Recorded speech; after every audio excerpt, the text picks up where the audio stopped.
Up, everybody? This is the Husbands Know Better. I'm Ben Husband. It's my brother Daniel Husband, our dad Daryl Husband. We're here to talk some second round of NBA playoffs tonight.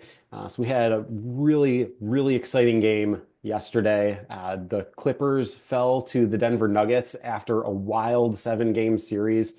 Was thinking that this one was going to go down in flames. Turns out that the Clippers just didn't quite have enough to pull it off. So we were talking about this one the other day, being that this is yet another playoff series that James Harden could not get his team over the hump. Unfortunately, in this game, James Harden finished with a whopping 7 points to again throw his team to a game seven loss. So just curious, coming out of that game, Daniel, what are some of your thoughts about how the Nuggets are going to do in the next round, and also how where the Clippers go from here? You said it was an exciting game last night. I want to know where you thought it was. I had to pick on your words chosen. Um, so It was exciting in the Ty, first quarter. yeah, it was exciting. And it was also really exciting waking up that morning too. It was really exciting for them. And they're like, oh my gosh, we didn't die. Ty Lue pulled Harden and Leonard or Kawhi out with 10 minutes and 30 seconds left in the fourth quarter after a disastrous third quarter and pretty much being down by what, like 30, and just kind of threw in the towel after that. I think that's disgusting. Yes, he put in the younger guys and they quickly went on with like 7 minutes left, not quickly, I should change that. With 7 minutes left, they went on like a 8-0 run, which chipped it away to like being like, hey, you could actually start turning the game around or something like that. And then Denver calls a timeout and they quickly manage the score again. But Well, they put in I Jokic and Murray yeah, and Jordan. all of their starters went in, and Kawhi and James Harden did not see a second of that floor. I think that is ridiculous. I don't. Yes, maybe the team was doing better without them, but they are your star players. You need to play them. What are you doing after this game? What are you doing? Are it's Rebuilding. a game seven. They're not rebuilding. All right, it's a game seven. What are you gonna do if you lose this game? Your season's over. If you win this game, cool. You go on to play OKC next, but like it's a do or die. You need to be playing every minute of the game. And even if you are just terrible, like at least you go down with the ship. Like Well, that's my I take want on to it. challenge you on that one as far as the Ty Lue aspect. These two guys have gotten me to a 103-68 deficit. I can't, I would say, and looking at Harden throughout the game, that these guys haven't brought what it takes. Kawhi had 20 points, and that's great. But again, they're down by 35 points. And, they emptied the bench, and the bench got it down to 14, which, that was a heck of a swing. And then, yes, Denver got it back up to 19 to end the game. But the score, the final score doesn't tell you what an avalanche it was. And honestly, Ty Lue probably was at the point of, I've tried everything else with the two of these guys. Let's see what'll happen. And you look at the plus minus after the game, and you've got Kawhi and Harden and Powell and Zubac with all these minus 29, minus 35, minus 30. And you look at the bench guys, and the bench guys are plus 8, plus 6. At a certain point, you could leave them out there, but at least Ty Lue never went down. He didn't go down like the Miami Heat did, and that's where the game was going if they kept Harden and Leonard in.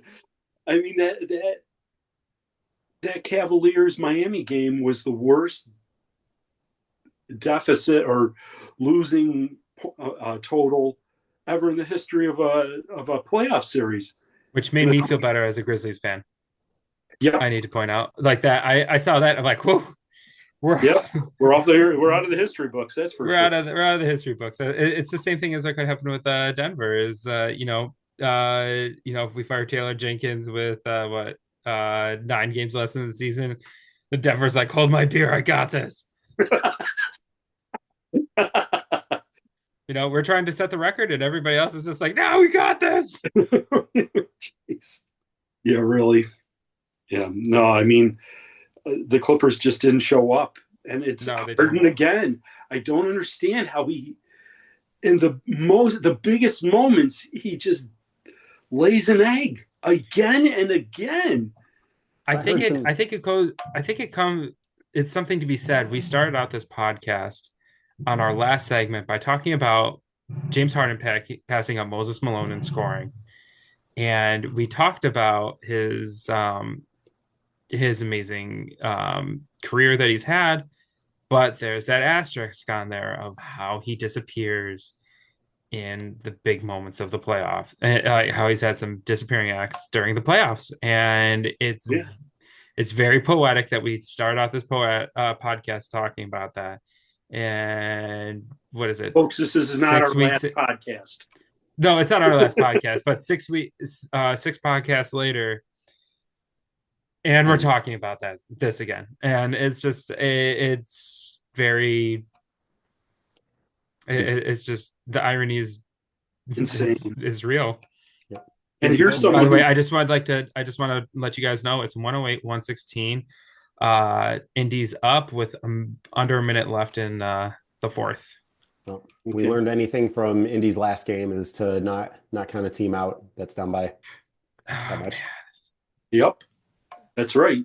I was going to comment real quick on Harden that I think he's a very good regular season player. I mean, that year that he won MVP, he played great, but whatever it is in the playoffs, I don't know if it's that players are playing tighter defense. I might venture a guess that does it for him. And I also heard some good commentary that Chris Brown was really locking him down on defense in this last game. Yep. And just really, it was kind of like a tough matchup for Harden overall throughout the series. So that was an interesting take. Something also to note is Harden is definitely one to embellish his body movement, to say the least, in regards to flopping, but not trying to say flopping. And he has this. He will start pushing that more towards in the playoffs, and in the playoffs that refs don't buy it. They buy it a lot less. They swallow their whistles. And, if he can't. Especially this year. Yeah. Oh my gosh. They've just been killing each other. It's been terrible. But we also can't just pick on the Clippers too. I mean, Denver had a incredibly well fought series. I think we need to shed some light on Aaron Gordon and how much of an incredible player he is. And man, I remember when they acquired him back in 21. Was it 21? Yeah, 21. I remember when they acquired him, I was like, that was the piece. That was such a good piece. And we're here 4 years later, and I'm still just sitting there and being like, I can't believe they traded him for pennies on the dollar. Yep. He might have had the pivotal play in this series. That dunk, easily he did. That dunk really set it off, because I think the Clippers were ready for overtime. Yep. And they were gearing up, and then when Gordon made that dunk, I think that just let the air out, because it felt like a different series at that point. I said it to Jelly after I showed her the replay. I was just like, Zach LaVine may have stolen that dunk competition away from him, but he may have had one of the greatest playoff dunks of all time. He's got the championship ring. Zach LaVine does not. He's on his way in the playoffs. Zach LaVine is watching TV in Cancun. Which doesn't sound so bad at its face. I mean, you want to know who's not watching the playoffs in Cancun? Us. Yeah. So, but I mean, it goes without saying that Denver played very, and not to mention Jamal Murray having, what was it, game six, just absolute, or not game six, I'm sorry, game five, just an absolutely unconscious effort of just turning into that incredible playoff player that he is. Yep, which is what they really needed. Mm-hmm. Oh yeah, and Jokic is pretty good too. So looking ahead to the OKC matchup, I honestly would have thought that the Clippers were gonna take this series at the onset. They had come in hot from the regular season. They had like flown up to fifth place. They very easily could have been the fourth seed here with home court advantage. But now with Denver going to play OKC, OKC's had like a week to rest, and Denver's gonna have a day off. That's all they Yep. get. They're diving right into it, which on the one hand, you've got some of that adrenaline still surging. Maybe there's some momentum going, but I worry that they're going to flame out in this series because OKC is such a force and they're going to be so well rested. Whereas I feel like Denver's kind of hobbling along at this point. I just don't The know how they're first going to count them out. the first 4 games are every other day. They're every other day. There's no extra days rest for them. So game one, you know, then you get a day to practice and review tape, and you got to go right into game two. And then the same thing, day four, review tape, go into game two. Can I I comment real quick on I got to comment real quick on the scheduling because it really bugs me. I feel like the NBA does this every year. Looking at the OKC Memphis series, they played game four. That was an elimination game on the night when some other teams were still playing their third game in the series. Why is the NBA scheduling the 1 versus the 8 seed game 4 on the same day? Like they're going to wrap up that series. That's got the highest likelihood of being a sweep, and yet they're putting it right alongside, which okay, you're the 1 seed, you get some advantage, but can we be just a little bit more even about this? It doesn't quite seem right that Denver now has to go in on like a day's rest to start off this series with the Thunder. I mean, to be fair, it does give you a reason to be like, hey, wrap your stuff up. But, you also got to take it as like, you got the fourth and fifth seed playing at each other. Those are this series that are gonna go to game sevens. Those are the most Really. likely to go to game seven. So I mean, I felt that way too. I will tell you, I was the first person sitting there staring at my phone being like, why are these teams playing game three and we're playing game four right now? I was furious at the injustice. But many people were already over the Memphis series anyways, so you just kind of take it on the chin and just be grateful that the series is over with. Like I said, people had already forgotten about us when Miami's going out and losing by 55. So Yep. I'm totally okay just riding off in the sunset and just being nice and silent. And to be fair, who was it? Was it the Magic got eliminated a day later, or there was a team that got eliminated literally the next day after us? I don't remember if it was Must have been the Heat. Was it the Heat? All That right, sounds right. I'll Yeah. take it. I I mean, it don't was know. a sweep, so it had to have been the Heat. Yeah, probably one of those teams. But you got one. Another team got eliminated right after us, so I'm not torn up about it. But So I think I am glad though that we are getting a Denver OKC series rather than a Clippers OKC series. Not just because Denver just laid a massive egg, but you're set up with one of the best narratives you could possibly have. You have the two MVPs going at each other, and most people say it's probably SGA that's got it, but you still have Jokic sitting there, and yeah, you can say what you want about his passiveness when it comes to these awards, and how much he likes his horses better than the NBA, but he likes basketball. He likes basketball. This guy's smart. He is able to call out plays before they're about to happen. He's literally coaching the team while he's on the court. This guy's bloodthirsty. You don't get technical fouls if you're not out there screaming at if you're not screaming at the refs. And so I think you come into the series and let's say, let's say it, SGA gets announced as the league MVP.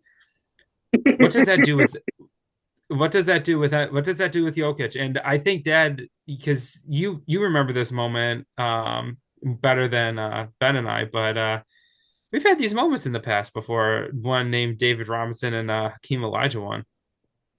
Oh, right. I mean, it's just motivation for the guy who loses. Yeah, So, exactly. and all fingers are pointing to Shea winning the MVP. It's going to be a motivator for Jokic. The big problem for them is that they've got no rest. I picked OKC in 6. Their bench they're deeper on the bench.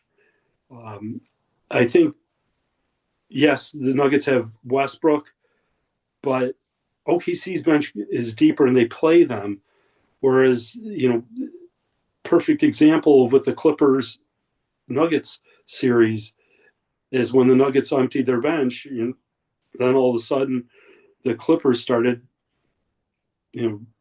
whittling it down. And let's not forget that Westbrook had some bad games in that series too. I think 2 of the games where Westbrook did not play well were the games that the Nuggets lost. So he has the ability to disappear or miss wide open layups. I don't think Westbrook will ever disappear. I think it's just more of going up in flames. So You always know when Westbrook's out on the. You always know when Westbrook's out on the court. He's just either gonna shoot you out of the game or make you look like you're the best team in the league. so who do you think in the series, Daniel? I literally have been waffling on it all day. I'm stuck between 5 and 6, and then there's that annoying voice in my head or sorry, OKC in 5 or 6, and then there's that annoying voice in my head that's like say it in 7, and I'm like, no, shut up. But Here's something to I throw you wanted off to. even more. Something to throw you off even more. Ever since 2021, 2022, they're 8-8. Each team has won 8 games. So this in the last 4 years, Thanks. they're split. You're welcome. That doesn't do anything for me, but thanks. Um, I, every time I try counting out Denver, they do something insane, but it's OKC. And I just watched what they do to my team, but I can't really say much because we weren't ready for it. Uh, I'm just gonna say OKC in 7 and just be stupid and just to hate myself for it and just sit there and just when Denver wins one game and OKC's up 3-1, I'm just gonna be throwing my laptop at the window and being like, why? I'm gonna say OKC in 7. I'm just gonna be completely out there. It's Denver. It's Denver. I know SGA is probably could get. I know SGA is gonna get the MVP, but So Jokic is better than SGA. Say what you will, Jokic is better than SGA. Period.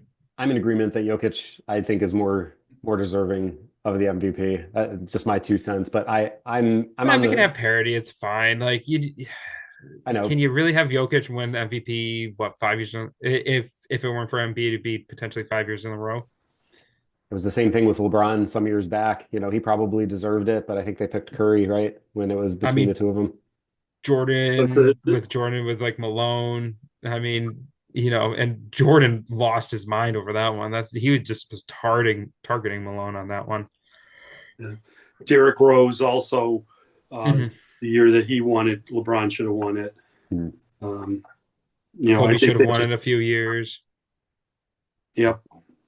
I'm gonna go OKC in 5 because I'm in the same boat as you, Daniel. I was like 5 or 6, and I'm really like I think Denver's limping along. I thought that was the Oh, they case are. after like game 4 in the Clippers series, and then somehow they managed to still win it. So at this point, I'm thinking that the fatigue starts to set in, and they have trouble getting over it. MPJ's even having like shoulder issues. So I don't know why I'm picking Denver in 7, but I think it's just literally because of Jokic being there. Even if you want to, I'm very curious to see how they throw Hartenstein and Chet at him. I think that's gonna be a very interesting square up. I just my biggest thing in regards to Denver limping along, I really hope nobody gets injured. I really hope nobody gets injured. Like that is Oh, when you're playing all these back to when you're playing all these every other game, every other night games, like Yeah, injuries that start can happening when you start playing putting start. yourselves on top of each other. Yep. Okay, so next series, Cavs Pacers. We actually just had game one finish up while we Whoop, were whoop. here. Final score 121 to 112. Pacers win. That's crazy. I have heard some people talking about how good of a series this is going to be, especially after the Pacers shocked the Bucks in the way that they did. I know that Lillard unfortunately went down with yet another injury after missing the first couple games. But they closed this one out in very meaningful fashion in overtime. Uh, what are you guys' thoughts on how this next series is going to go? Dad, what do you think? well, I I could still get it right, but I did have Cleveland in five. That's where I was at too.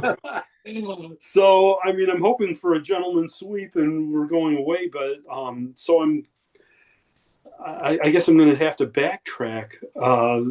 You know, um, Garland was out. I know that's going to hurt them.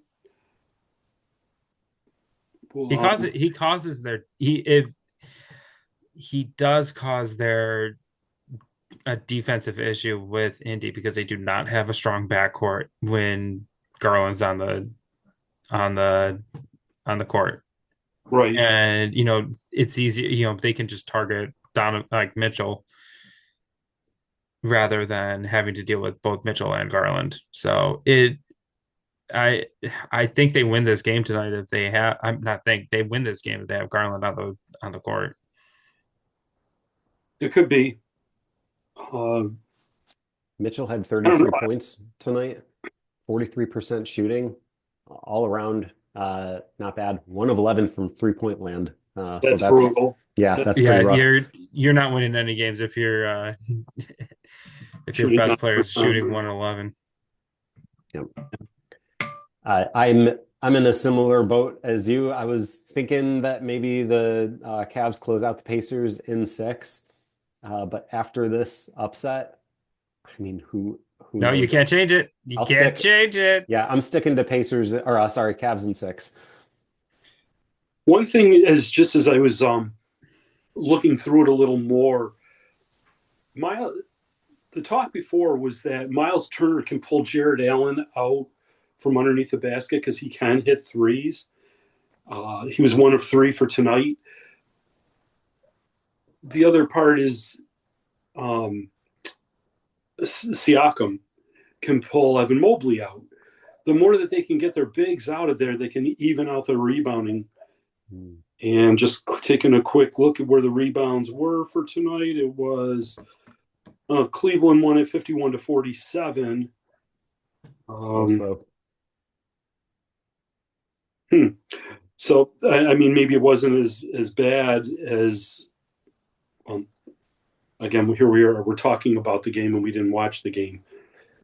So, but I mean, that was I had in the last 5 minutes. I don't know what your guys' problem is. Oh, okay. Well, that was my thought, is that they could pull them out and maybe gain some inside presence. No, I think that's totally fair. And that I think is exactly what you need to do. Yeah. Take away their posts essentially What do you because no, what were you gonna say? what do you think for the series, Daniel? Uh, are you leaning still to the Cavs winning? I was gonna say Caps in five. And I'm just gonna be honest and stick with it. Although I mean, not think it's all dependent on when they get Garland back. He was iffy for tonight, Yeah. so you can take that what you will. They definitely need to bring it back for next game. They gotta pray that he's back for next game because things are getting really funky if not. the Pacers have just been playing so hot. So you need to go in and at least protect one game from home court. Or else Go it's down gonna be a 2-0 really heading short on the road. series. Yeah, Yeah, that's gonna yeah, be you don't rough. want to do that. Yeah, looking at yeah, I'm looking at they were starting Struz and Merrill together, and I'm just like, ugh, you don't. That doesn't. You need Garland in there. You need Garland. He just Oh, throws. He caught. I mean, like I know like it's he's an like all-star for a he's reason. one of their best. What's that? He's an all-star for a reason. Yeah, like, he just causes such a like. Who do you put on Garland? Halliburton or Nemhard. That's really what it comes down to. And if you have to cause that kind of a disturbance, then I think they're gonna run them out of here. But after this game, who knows? But I'm gonna stick with game. I'm gonna stick with them in 5 and pray that I don't look like a complete idiot. All right, Cavs with the route for here on out for you guys. Yeah. Although we'll probably be here next week and I'll be like, well, Pacers in 6. Who knew? All right, let's move on to the other series that's set up: the Celtics versus the Knicks. So Celtics, pretty smoothly clean out the Magic. The Knicks, I think, got a little bit more than they bargained for with the Pistons. Pistons, fell after Game 6, but there were so many of these games that were close, decided by just a basket at the end of it. It felt like it very easily could have gone the other way. I was definitely rooting for the Pistons in this one. I had picked them to win in 6, but the Knicks took it. Towns seemed sometimes like he wasn't at his best in this series, like he was maybe playing from behind a little bit. What are some of your thoughts on how this next series against the Celtics is gonna go? We got him. Sorry, I gotta say it. I'm saying I mean, us and you five. guys took them out. You guys took them out. You swept the regular season series, so I mean, Yeah, like that's a good starting point. and the games weren't close, so I'm I've got us in 6. I think that we're gonna go, 6? or 5. I mean 5. Us and Oh 5. my. So sorry. Okay, I was gonna say 6. I'm Jeez, so Dad. I know you sorry. don't like Joe Mazzulla, but give the guy a break. I like him. Just has to Of keep playing, course, and he keeps his job. Dad. I I hear you complain about this man more than even when they won the championship, you complained about him somehow, some way. You were like, I swear he's gonna just blow it somehow. They put up a graphic of where he fought in his 3 years, where he lands with legendary coaches as far as winning percentage, and he's right in between Phil Jackson and Steve Kerr. And it's like, he's coached for 3 years. He's got a And loaded team. Let's he wait was till gift next year. wrapped that team. Yeah, wait till next season after we get this thing figured out with Tatum and Brown. Yeah. Real quick. And they have to make some payments. Yeah, no, there's going to be some trades. Everyone knows it. The one thing that I did hear is that the Celtics are going to be looking to ISO on Cat and Brunson. They're going to be trying to move Tatum and Brown onto them through screens, which again I made the comment before about Thibodeau having a problem with Cat's defense and how he accepts Cat because he really is not a good defender. It may not be for he at least cares and tries. It's just he's not that good. And who knows? Maybe we'll just run Porzingis right at him and have him score 30 points a game.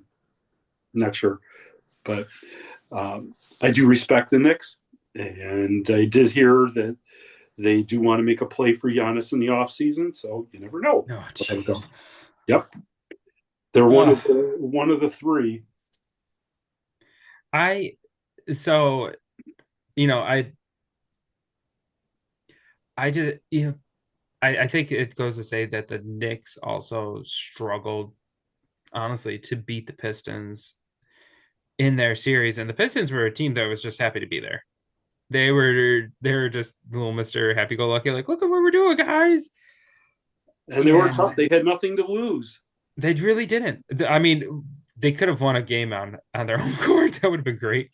They haven't won But they since a home playoff game since since 2007, 2008. eight. I think it's 8. They played us, and they won a game at home. I mean, it's not talking about a series. It's a home playoff game. And that team was Chauncey Billups, Rip Hamilton, Yeah. Sheed. Oh my gosh. Talk about a few minutes. Yeah, so circling back to it, I definitely think that the Knicks can take one on the Celtics. Say what you will about them only being able to run five people strong. Those guys, they will put it together for a whole game and be able to slow you guys down. But I don't see how it turns into a series outside of Brunson going off one game. Because like what you said, Dad, you just you just go in and attack Cat, and they're not going to play Mitchell Robinson much. He'll get maybe 15 minutes, and you can't rely on him to score the ball. So it's going to get really, really slow really quickly. I'm also taking the Celtics to win this in 5. I could even see them sweeping if the Knicks really bomb it, because I think it may come down to needing Brunson to score 30 points in the game, which I don't know if he's going to be able to do, but I'll spot him a game and we'll see how it goes. I mean, I'm assuming that they're just going to. Who do you put? I mean, they can basically just interchange Derek White and Holiday on him. Holiday's not back. Hamstring. Oh my gosh, I totally forgot. He is still on it. Yeah, so Horford's been starting. Brown's been at the guard position, so it's Brown and White. We'll see. When we get to the finals, we're going to need Jrue Holiday. We may need him in the Eastern Conference Finals. We probably do. Yep. So let's give a quick tip of the hat to a series that is half finished. So we've got the Timberwolves waiting for the winners of the Rockets-Warriors game, which I think has started now. 13-11, Warriors are up. First quarter, 6 minutes left. All right, cool. Curry just missed a 26-foot jumper, and Şengün got the rebound. All right, so I think after the last time that we talked, Dad, you were hating on a certain player on the Timberwolves for not bringing it. And he watches our podcast. He's got to watch our podcast. Must be a sign. You don't come back with a 27 and 29 and Rudy Gobert. Yeah. Blew away the doors. I think 27 points and 24 Here's the deal. If he's watching this podcast, why is he not sharing it? Yeah, Rudy. Like, follow, subscribe, people. Come on. Yeah, that's I've got dishes in my sink that need to be washed, but instead I'm talking to you people. This message is for you, Rudy Gobert. Yeah, wash my dishes. No, just like our podcast, Rudy. So it's the least you could do.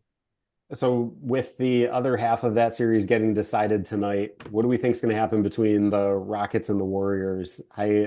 I really thought that the Warriors were going to take Game 6. I think we all kind of were counting the Rockets out at this point. What the heck is going to happen with this game, you guys?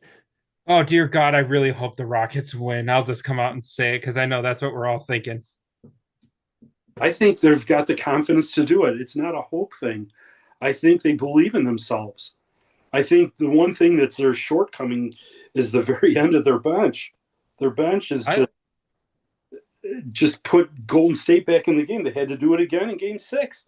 They took everybody out, and Golden State started whittling away again at it. And Ime had to put them all back in and they played to about a minute and a half left, and then he took them out with a large lead, and again Golden State's bench whittled it down again. They're just trying to reserve Jimmy Butler, Steph, Draymond to make sure they have enough energy to make it. If they're not going to win that game, Steve Kerr is pulling them and saving them for the next game. That was after game 5. He did it in game 6. So tonight, this is for all the marbles. We'll see. But I think Houston's gotten their confidence that they can actually do this. And I'm sure Udoka's playing into it. I was gonna say it helps that Fred VanVleet is starting to be that offensive leader that they needed him to be in the first what was it, 3 games? Yeah. Yeah, he was MIA. I think it was just the first 2, but yeah, he was He MIA. just forgot how to play basketball. It's fine. Yeah. Well, it's how you Yeah, put he it. was like when I was gonna say when we were talking last week, he was their 3rd or 4th leading scorer. I'm trying to I remember think it he was because it was 4th. Yeah. it was Şengün, Green, and then it wasn't Amon, Brooks. Oh, then Amin Thompson. Amon Was Thompson. Amin Thompson really their 3rd best leading scorer? Ooh. Yeah, right now at least.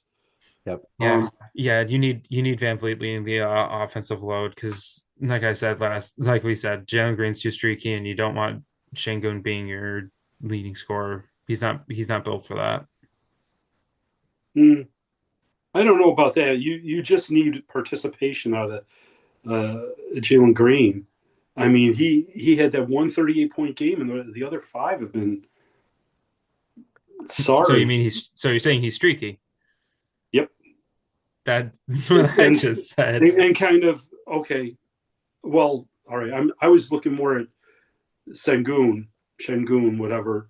Oh, being the leading scorer, and that he can't be the leading scorer, and he can be the leading scorer. He just needs some help from the guy who should be like at least second, not showing up, on occasion.